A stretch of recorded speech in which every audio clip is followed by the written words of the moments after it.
نحمده ونصلي ونسلم على رسوله الكريم أما بعد فأعوذ بالله من الشيطان الرجيم بسم الله الرحمن الرحيم قال الله تبارك وتعالى في القرآن المجيد والفرقان الحميد من يطيع الرسول فقد أطاع الله صدق الله مولانا العظيم وصدق رسوله النبي الأمين الكريم ونحن على ذلك لمن الشاهدين والشاكرين والحمد لله رب العالمين۔ معزز سامعین، آئیے ہم اور آپ مل کر سب سے پہلے اپنے آقا و مولا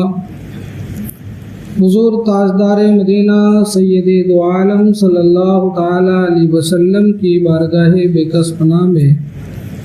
عقیدت و محبت کے ساتھ بادب درود پاک پڑھیں۔ اللہم صلی علی سیدنا مولانا محمد وعلی آل سیدنا محمد بارک وسلم۔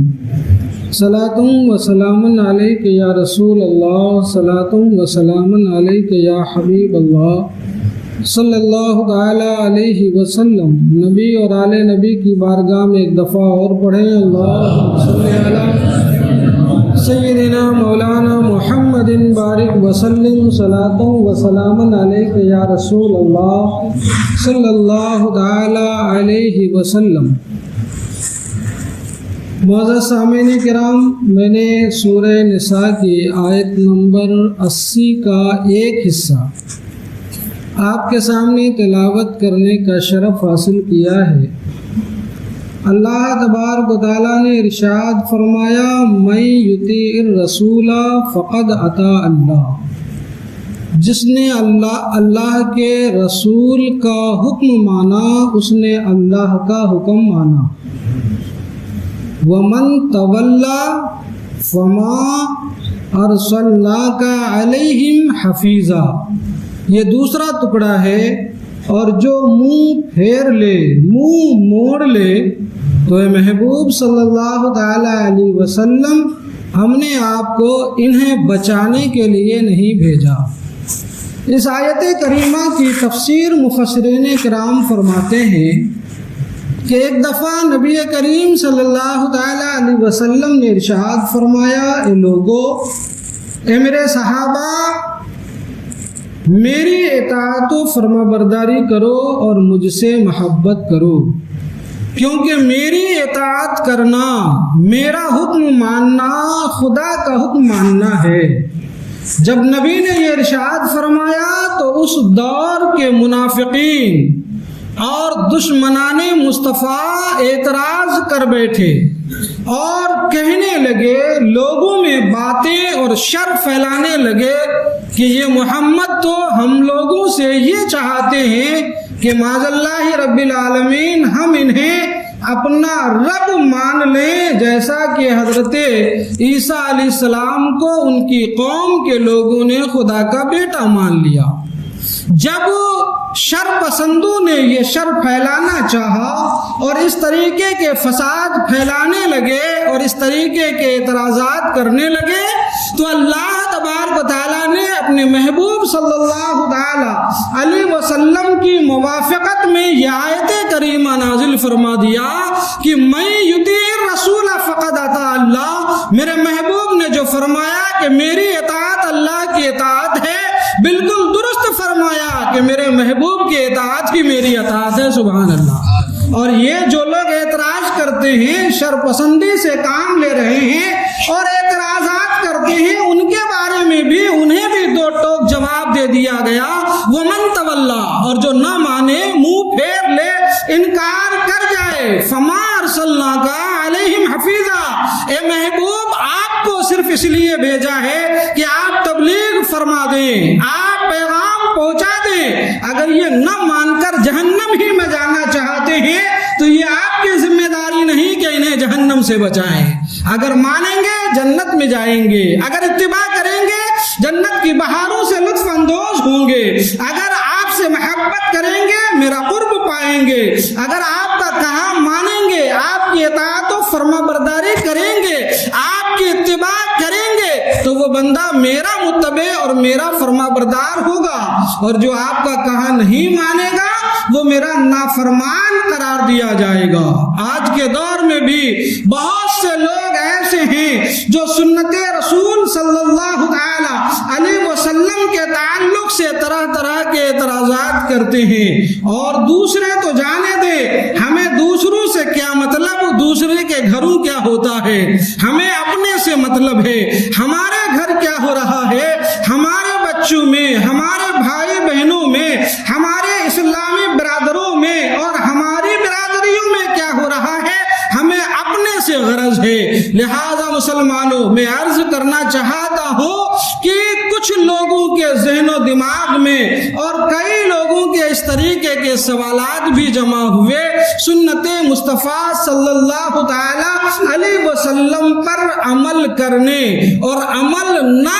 کرنے اور عمل نہ کرنے کی وجہ سے مواخذہ نہیں ہوگا، اس تعلق سے کچھ باتیں آج کل معاشرے میں پھیلنے لگی ہے۔ مثلاً نماز جو اوقات میں فرائض ہیں وہ پڑھ لیا، واجبات پڑھ لیے، سنن و نوافل اگر نہ پڑھے تو کوئی مذائقہ نہیں، اگر نہ پڑھے تو خدا تو نہیں پوچھے گا، یہ کوئی ضروری تو نہیں ہے۔ اس طریقے کے اعتراضات یا شوشے یا اس طریقے کے خیالات جو ہمارے ذہنوں میں پیدا ہونے لگے ہیں، یہ حالات کی بے راہ روی اور ہماری جو ہے دنیا پرستی کے ساتھ بے راہ روی کی وجہ سے یہ ہو رہا ہے۔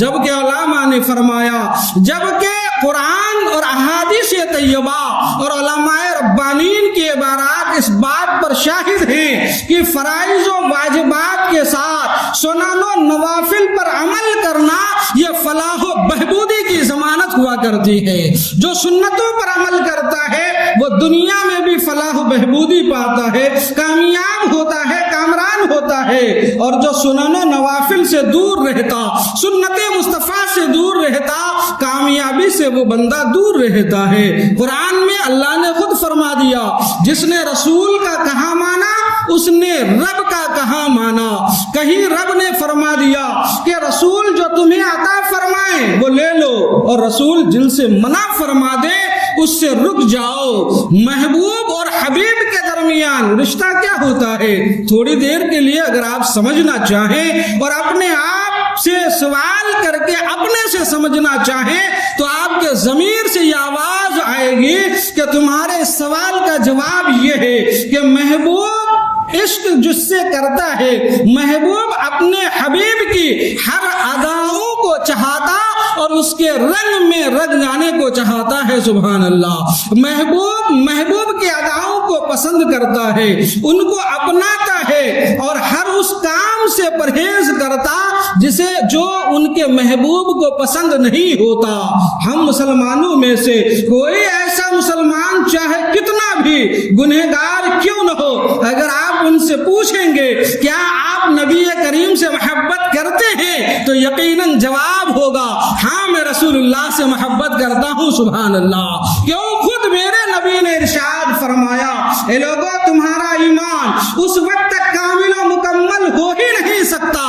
جبکہ میں محمد ابن عبداللہ تمہارے نزدیک تمہارے باپ، تمہارے بھائی، تمہاری اولاد، حتیٰ کہ سارے لوگوں سے زیادہ محبوب نہ ہو جاؤں۔ سبحان اللہ۔ زیادہ محبوب نہ ہو جاؤں۔ آئیے ذرا میں صحابہ کرام رضوان اللہ تعالی علیہم اجمعین کے کارنامے اور ان کی سیرت پاک اور رسول اللہ سے محبت، رسول اللہ کی سنت سے محبت کرنے کے کیا ان کی زندگی کے طرز عمل اور طریقے تھے، انہیں جاننے کی ضرورت ہے۔ بھئی جن سے ہم محبت کرتے ہیں ان سے محبت کرنے کی دلیلیں نہیں ڈھونڈی جاتی ہے، جن پر ہم فدا ہیں، جن کے قدموں میں ہم اپنی جان نثاری کرتے ہیں، جن کے قدموں میں ہم اپنا سب کچھ وعدہ کرتے ہیں اور نچھاور کرتے ہیں، ان سے محبت کے لیے دلیلیں تھوڑی ڈھونڈی جاتی ہے۔ محبت تو صرف محبت کی جاتی ہے، پیار تو صرف پیار کیا جاتا ہے، جان نچھاور تو صرف جان نچھاور کی جاتی ہے،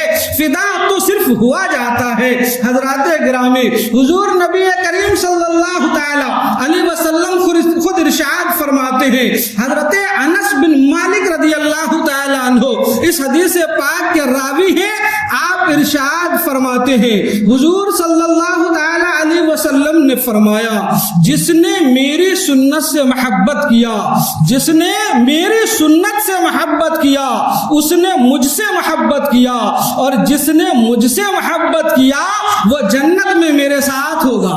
وہ جنت میں میرے ساتھ ہوگا۔ یہ میرے مصطفیٰ فرماتے ہیں، یہ میرے نبی فرماتے ہیں۔ اور اسی حضرت انس بن مالک سے دوسرے زاویے سے یہ حدیث پاک یوں مروی ہے، فرماتے ہیں ابو داؤد شریف میں موجود ہے، فرماتے میرے نبی نے فرمایا اے انس، اے میرے بیٹے، اے میرے بچے سنو، اگر تم سے ہو سکے کہ تم صبح و شام اس حال میں کرو کہ تمہارے دل میں کسی مسلمان کے لیے کوئی کینہ نہ ہو تو ایسا کرو، کوئی بغض و حسد نہ ہو تو ایسا کرو، کیونکہ یہ میری سنت ہے، یہ میری عادت کریمہ ہے، اور جس نے میری سنت سے محبت کیا اس نے مجھ سے محبت کیا، اور جس نے مجھ سے محبت کیا وہ جنت میں میرے ساتھ ہوگا، وہ جنت میں میرے ساتھ ہوگا۔ یہ کون فرماتے ہیں؟ یہ میرے مصطفیٰ فرماتے ہیں، یہ میرے نبی فرماتے ہیں۔ اب آئیے تو ذرا صحابہ سے پوچھتے ہیں کہ صحابہ سے پوچھتے ہیں اے میرے نبی کے زندگی، ظاہری زندگی کا مطالعہ کرنے والے نفوسان قدسیہ، آپ کی زندگی کا طرز عمل کیا تھا؟ تو ذرا پوچھئے۔ حضرت عبداللہ ابن عمر رضی اللہ تعالی عنہ بڑے ورع، بڑے زہد و تقوی کے مالک صحابی حضرت عمر کے صاحبزادے، آپ ایک دفعہ گھوڑے اونٹ پر سوار ہیں، سنیے گا اور مچلیے گا، اونٹ پر سوار ہیں اور ایک گھر کا چکر لگا رہے ہیں، اونٹ کی پیٹھ پر سوار ہیں، اونٹ کی مہار ہاتھ میں ہے اور اس گھر کا چکر لگائے جا رہے ہیں، چکر لگائے جا رہے ہیں۔ دوسرے صحابہ نے پوچھا عبداللہ ابن عمر یہ کیا کر رہے ہو؟ کیا وجہ ہے کہ اس گھر کا چکر لگا رہے ہو؟ آپ فرماتے مجھے بھی نہیں پتا، ہاں ایک دفعہ میں نے نبی کو اونٹ پر سوار ہو کر اس گھر کا چکر لگاتے ہوئے دیکھا تھا، اس لیے حضور کی محبت میں میں بھی حضور کی اداؤں کو ادا کرتے ہوئے اس گھر کا چکر لگا رہا ہوں۔ سبحان اللہ، یہ ہے عشق مصطفیٰ، یہ ہے عشق نبی، یہ ہے اپنے آقا سے محبت کرنے کا طرز اور انداز، اور یہ ہے انداز زندگی۔ کوئی دلیل نہیں مانگی جا رہی ہے، کچھ پتہ نہیں، معلوم نہیں، بس میرے مصطفیٰ نے ایسا کیا تو کر رہے ہیں۔ آئیے اسی حضرت عبداللہ ابن عمر کو دیکھیں، حج کے لیے روانہ ہوتے ہیں، حج کے لیے روانہ ہوتے ہیں، صحابہ کی جماعت ساتھ میں ہے، راستے میں بیر کا ایک درخت آتا ہے، غالباً جسے آپ بور کہتے ہیں، بیر کا ایک درخت آتا ہے، بیر کے درخت کے قریب جب پہنچے مسکرا اٹھے،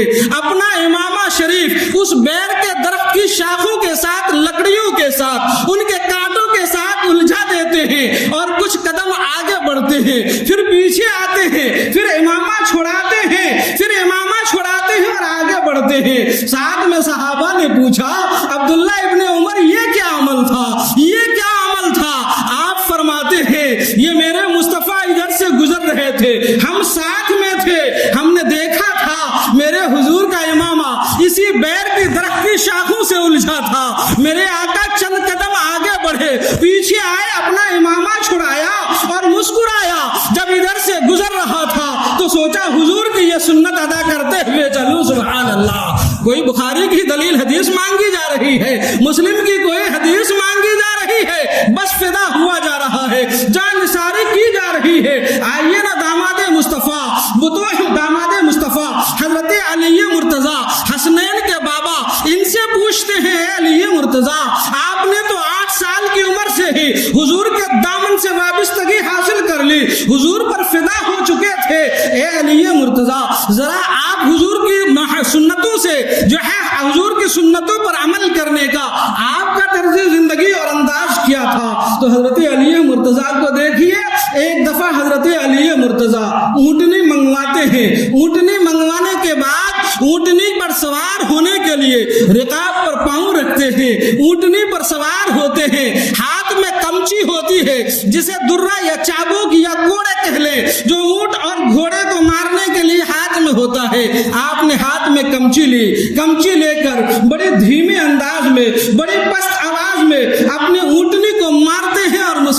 ہیں سبحان اللہ، مارتے ہیں مسکراتے ہیں اور پھر اتر جاتے ہیں۔ صحابہ نے عرض کیا اے علی مرتضی کرم اللہ تعالی وجہہ الکریم یہ کیا عمل تھا؟ کہ یہ عمل یہ تھا کہ ایک دفعہ میں نے اسی جگہ حضور کو دیکھا کہ اونٹنی پر سوار ہیں، مسکرا رہے ہیں اور اپنی اونٹنی کو چابک دے رہے ہیں۔ حضور کی سنت کو عمل کرنے کے لیے میں نے یہ کر لیا سبحان اللہ، یہ میں نے کر لیا۔ ایک بار درود پڑھی اللہم صلی علی سیدنا مولانا محمد بارک وسلم، صلاۃ و سلام علیک یا رسول اللہ، صلاۃ و سلام علیک یا حبیب اللہ صلی اللہ تعالی علیہ وسلم۔ حضرت ارباز رضی اللہ تعالی عنہ، یہ حدیث پاک مشکات میں موجود ہے۔ آپ ارشاد فرماتے ہیں، حضور نبی کریم صلی اللہ تعالی علیہ وسلم نے ارشاد فرمایا، میرے بعد تم میں سے جو زندہ رہے گا، میرے بعد تم میں سے جو لوگ زندہ رہیں گے وہ بڑے اختلافات دیکھیں گے،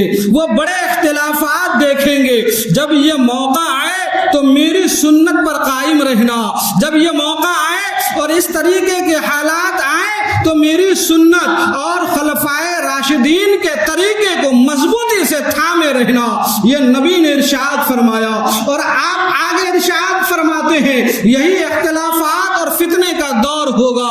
چاروں طرف جو ہے بے راہ روی ہوگی۔ ایسے عالم میں اگر کوئی شخص میری سنت پر عمل کرے گا تو اللہ تبارک و تعالی اسے 100 شہیدوں کا ثواب عطا فرمائے گا، 100 شہیدوں کا ثواب عطا فرمائے گا۔ اچھا ہم دیوانے ہیں، اچھا ہم نبی کے چاہنے والے ہیں، ہم نبی کے ماننے والے ہیں، ہم نبی سے عشق کرنے والے ہیں، ہم نبی سے پیار کرنے والے ہیں۔ سرکار اعلیٰ حضرت فرماتے ہیں، انہیں جانا انہیں مانا، انہیں جانا انہیں مانا، نہ رکھا غیر سے کام، للہ الحمد میں دنیا سے مسلمان گیا سبحان اللہ۔ انہیں جانا انہیں مانا، کیا سمجھا آپ نے؟ اگر عشق کی شمع آپ کے سینے میں روشن ہے تو اس کی لو بڑھ گئی ہوگی۔ عاشق مصطفیٰ نے بعد میں آنے والے تمام عاشقوں کو عشق کا یہ انداز اور یہ قانون اور یہ ضابطۂ حیات دے دیا۔ اے لوگوں، دنیا کی کوئی پرواہ نہیں، گرد و نواح کی کوئی پرواہ نہیں، دیگر بگڑتی ہوئی قوم کے اعتراضات اور ان کی اٹھتی ہوئی نظروں کی کوئی پرواہ نہیں۔ ہم نے تو انہیں جانا انہیں مانا۔ جب ہم نے انہیں جان لیا ہے، ہم نے انہیں مان لیا ہے، تو اب ہم ضابطے اور اصول کے تحت یہ دیکھیں گے کہ وہ ہمارے کس فعل کو پسند فرماتے ہیں اور ہمارے کس کام کو ناپسند کرتے ہیں۔ وہ ہمارے جس کام کو پسند کرتے ہیں ہم وہ کیے جائیں گے، چاہے دنیا ناپسند کرے، اور جو کام انہیں ناپسند ہو چاہے دنیا کچھ بھی کہے، ہم اس کام پہ اپنا پاؤں اور ہاتھ نہ رکھیں گے۔ آئیے نا ذرا، صحابہ کرام نے تو یہ بھی ضابطۂ حیات ہمیں دے دیا۔ اللہ اکبر، فاتح ایران حضرت حذیفہ بن یمان رضی اللہ تعالی عنہ،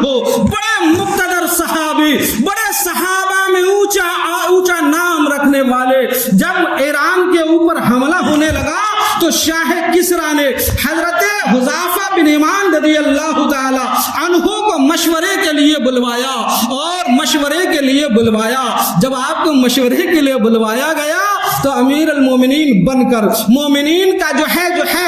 اگواہ بن کر جب آپ وہاں پہنچے تو آپ کے ساتھ کچھ صحابہ اور بھی تھے۔ دسترخوان لگا دیے گئے، کھانا کھا جانے لگا، لوگ دسترخوان کے گرد و نواح بیٹھے، لوگ کھانے لگے۔ حضرت حذیفہ بن یمان رضی اللہ تعالی عنہ، مقام تو دیکھو کتنا بلند ہے، مقام تو دیکھو کتنا اونچا ہے۔ اللہ اکبر، شاہ کسریٰ جو کسریٰ کا شہنشاہ ہے وہ مشورے کے لیے بلا رہے ہیں۔ کھانا کھاتے کھاتے آپ کے ہاتھ سے ایک لقمہ زمین پر گر جاتا ہے، آپ کے ہاتھ سے ایک لقمہ زمین پر گرنا ہی تھا۔ حضرت حذیفہ بن یمان رضی اللہ تعالی عنہ کو حضور کی وہ حدیث یاد آ جاتی ہے، میرے مصطفیٰ فرماتے ہیں، غلاموں جب کھانے بیٹھو اور لقمہ تیرے ہاتھ سے گر جائے اور اس لقمے میں، اس روٹی کے ٹکڑے میں دھول مٹی کچھ لگ جائے تو اسے جھاڑ لو، اسے صاف کر لو، اگر کھانے جیسا ہے تو اسے کھا لو،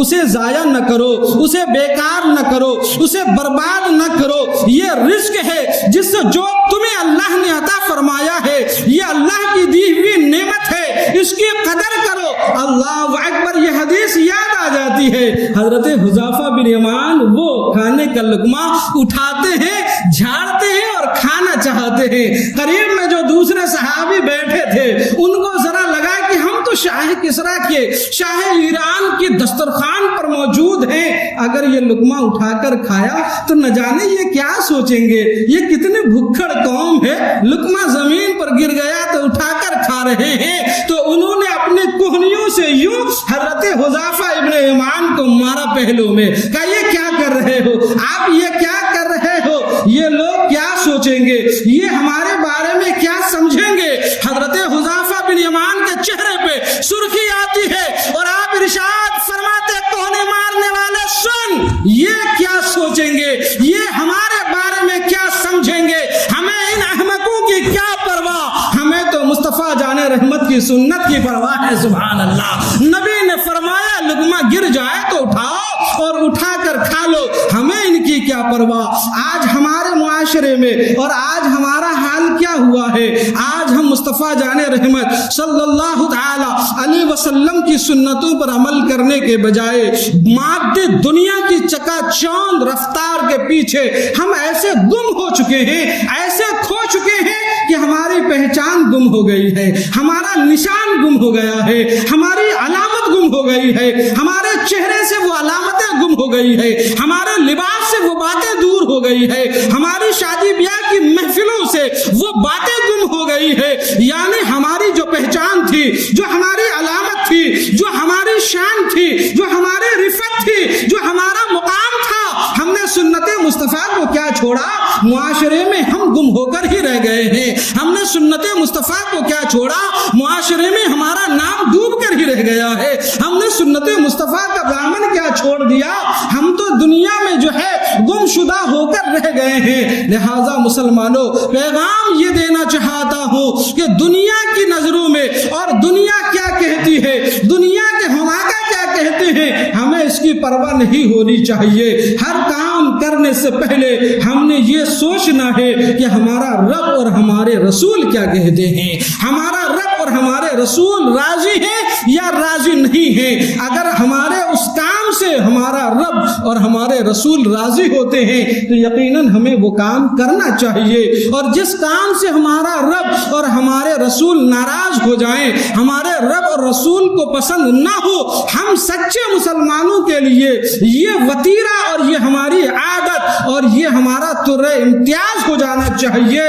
کہ ہم وہ کام نہ کریں, اس راہ کے راہی نہ بنے, اس منزل کی طرف قدم نہ اٹھائیں جس منزل کی طرف جانے سے ہمیں رسوائی ہاتھ آ سکتی ہے, ذلت سامنے ہو سکتی ہے, ذلت و رسوائی ساتھ آ سکتی ہے, رسول اللہ کی ناراضگی جو ہے ہاتھ آ سکتی ہے, رب ناراض ہو سکتا ہے, آخرت خراب ہو سکتی ہے, قبر میں اندھیرا بڑھ سکتا ہے, قبر